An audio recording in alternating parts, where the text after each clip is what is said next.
Assalamualaikum warahmatullahi wabarakatuh. Bersama-sama Ustazah Farida untuk sesi tajwid bagi kelas hafazan tahun 6 Ibnu Rushdi 1, dan pelajaran kita pada hari ini ialah tanda bacaan di dalam Al-Quran siri 3. Apa khabar murid-murid? Ustazah harap semuanya berada di dalam keadaan sihat walafiat. Dan seperti biasa, sebelum kita mulakan kelas, mari bersama-sama kita membaca doa mula belajar. Allahumma aftah alaina hikmataka wanshur alaina min khazaini rahmatika ya arhamar rahimin. Rabbi shrah li sadri wa yassir li amri wahlul 'uqdatam min lisani yafqahu qawli. Rabbi zidni ilman warzuqni fahma. Amin. Alhamdulillah. Jom kita mulakan pelajaran. Pada pelajaran yang lepas, kita dah belajar sebanyak 6 tanda di dalam tanda bacaan di dalam Al-Quran. Yang pertama ialah tanda sukun, seperti mana yang ada di dalam contoh, iaitu pada huruf-huruf yang Ustazah berikan petak di sini. So, cara membacanya mestilah huruf-huruf ini dimatikan dengan sempurna. Ustazah bacakan contoh bagi petak yang pertama. A'udzubillahi minasyaitonirrajim. An'amta. Kemudian bagi petak yang kedua, tusqa min ainin aniyah. Pada pelajaran yang lepas, kita dah belajar juga tentang tanda bulat yang berada di atas huruf alif, waw dan ya. Tanda ini menunjukkan huruf-huruf ini tidak perlu dibaca apabila ianya kita baca dengan bersambung. Seperti yang ini, cara baca dia. Fa'tabiru ya ulil absar. Kita baca pendek saja. Kemudian ada tanda mim kecil yang biasanya akan terletak pada nun dan pada tanwin. Di sini dan di sini. So, cara baca dia mestilah dibaca dengan iqlab. Contoh yang pertama, mim baini. Contoh kedua, kiramin bararah. Kita dah belajar juga murid-murid tentang tanwin selari. Seperti yang ada di dalam contoh, ia berada di sini dan juga di sini. Cara bacanya uruban atraba.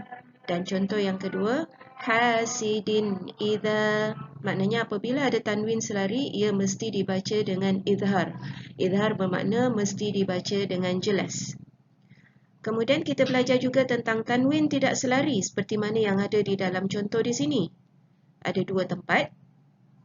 Tanwin tidak selari menunjukkan dua bacaan, sama ada dia ikhfa hakiki ataupun dia idgham. Idgham ni boleh jadi idgham ma'al gunnah ataupun idgham bila gunnah, tergantung kepada huruf apa yang ditemui selepas tanwin tersebut. So, sila lihat kepada contoh yang Ustazah akan bacakan. Fiha ainun jariyah. Kalau di sini pada tanwin tidak selari, kita tak masukkan bunyi tanwin di dalam jim, bermakna dia ikhfa hakiki. Kalau di sini pula, fiha sururum marfu'ah. Bunyi tanwin masuk di dalam mim menunjukkan idgham. Dan kalau dia ada dengung, sururum marfu'ah, dia menunjukkan idgham ma'al gunnah. Kita belajar juga tentang huruf-huruf kecil yang ada di sini, ada 4. Dan salah satunya contoh yang Ustazah berikan, iaitu waw kecil. So, kita akan baca dia panjang. Kalau kita sambung bacaan, maka dia akan jadi mad asli. La yastawuna ma. Minta maaf. La yastawuna ammal ladhina. Tapi kalau dia berhenti, maka dia akan jadi mad arid li sukun. La yastawun. Jadi apabila jumpa dengan 4 tanda yang kecil ini, maka ianya mestilah dibaca dengan panjang selama 2 harakat. Ini pula ialah tanda kepala sad.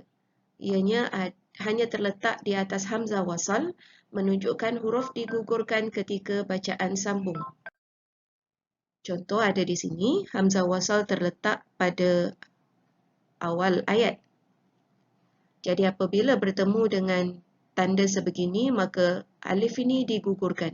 Apabila kita baca sambung, alif ini digugurkan, wa dimasukkan bunyinya terus ke dalam lam yang mati. Wal adiyati dhabaha. Tetapi apabila dia tak ada apa-apa huruf di depan ini, maka ianya mesti dibaca. Idhhab ila fir'aun, idhhab.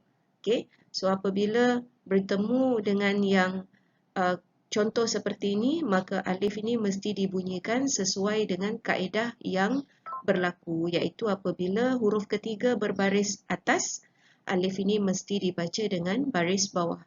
Apabila huruf ketiga berbaris bawah, alif ini pun mesti dibaca dengan baris bawah. Apabila huruf ketiga berbaris depan, berbaris dhammah, maka alif ini pun mesti dibaca dengan baris depan ataupun dhammah. Ini pula ialah tanda yang ke-8, iaitu tanda bujur meninggi. Ia hanya terletak di atas huruf alif. Digugurkan ketika bacaan bersambung, dibaca ketika bacaan berhenti. Seperti contoh yang ada di sini dan juga di dua tempat ini. Ustazah akan beri contoh. Faqala ana rabbukumul a'la. Tidak dibaca panjang. Tetapi apabila kita waqaf, dengarkan baik-baik. Kanat qawarira. Apabila waqaf mesti dibaca dengan dua harakat. Apabila bersambung, qawarira min fiddah, tidak dibaca. Jadi ingat baik-baik, apabila waqaf barulah dibaca dua harakat. Apabila dia bersambung, bacaan bersambung, alif ini tidak dibaca. Dan yang ke-9 yang terakhir adalah tanda bulatan berhias, menandakan penghujung dan nombor ayat seperti mana yang ada di dalam contoh. Jadi di dalam Al-Quran, kita akan bertemu ayat dulu, barulah nombor hurufnya. Ayat dulu, baru nombor. Jadi kalaulah kita nak tanya, apakah ayat nombor 1, ayat pertama bagi surah ini, ayat pertama mestilah di depan sini. Bukan nombor baru ayat. Ayat baru nombor. Jadi harap murid-murid tidak keliru lagi pada masa yang akan datang apabila bertemu tanda bulatan berhias ni dalam satu halaman yang banyak ayatnya. Sebelum berpisah murid-murid, sebelum kita akhiri kelas, ada beberapa soalan yang murid-murid mesti jawab. Sila jawab nanti di dalam ruang komen di bawah. Tuliskan nama, tuliskan jawapan. Soalan pertama, ada berapakah kalimat Bismillahirrahmanirrahim di dalam Al-Quran? Soalan kedua, berapakah jumlah muka surat atau halaman di dalam satu juzuk? Dan soalan ketiga, surah apakah yang tidak ada huruf fa? Dah selesai kelas kita. Sebelum berpisah, jangan lupa tuliskan jawapan, nama dan jawapan di dalam ruang komen di bawah. Kita akhiri kelas dengan tasbih kafarah. Subhanakallahumma wa bihamdika asyhadu an la ilaha illa anta astaghfiruka wa atubu ilaik. Jaga diri murid-murid, jaga kesihatan dan jangan lupa mengaji. Assalamualaikum warahmatullahi wabarakatuh. Bye.